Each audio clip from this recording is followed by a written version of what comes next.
Today we're going to take a look at the mean value theorem for integrals. So a while ago we looked at the mean value theorem. Let's see, here are axes. Let's say we just had some function. And we looked at an interval where our function was continuous.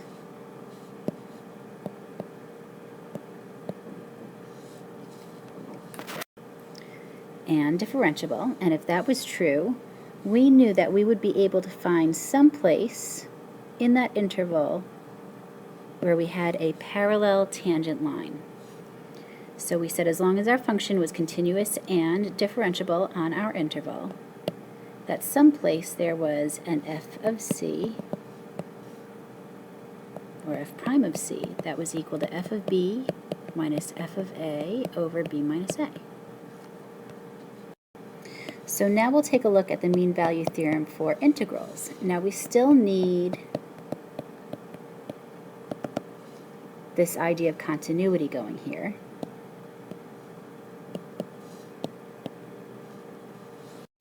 And the way this works is, let's say you have a function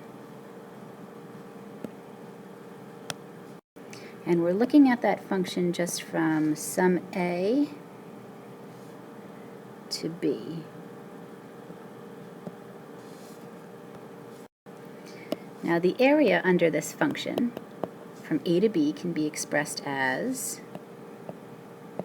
the integral from a to b of f of x.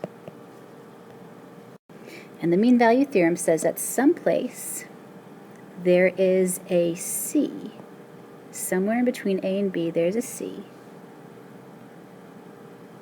where if we draw a rectangle, that the area of that rectangle will be exactly equal to the area under the curve.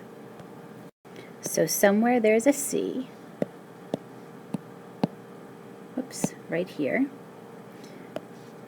where the area that's above would exactly be equal to the area that's below, and then the area of our rectangle will be exactly equal to the area that lies underneath the curve. And the way we write that is, here we've already got the area under the curve would be equal to the area of our rectangle, which is base times height.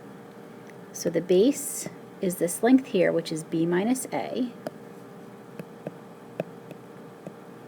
times the height, which is f of c.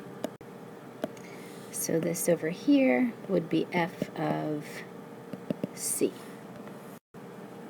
So down below we've got base times the height. And a little more about this height here. The height of our rectangle is the average value of our function. And very often we see this equation here solved for the average value, which is f of c. So we usually see this as f of c is equal to 1 over b minus a times the integral from a to b. So here's our mean value theorem formally written out. This is the mean value theorem for integrals.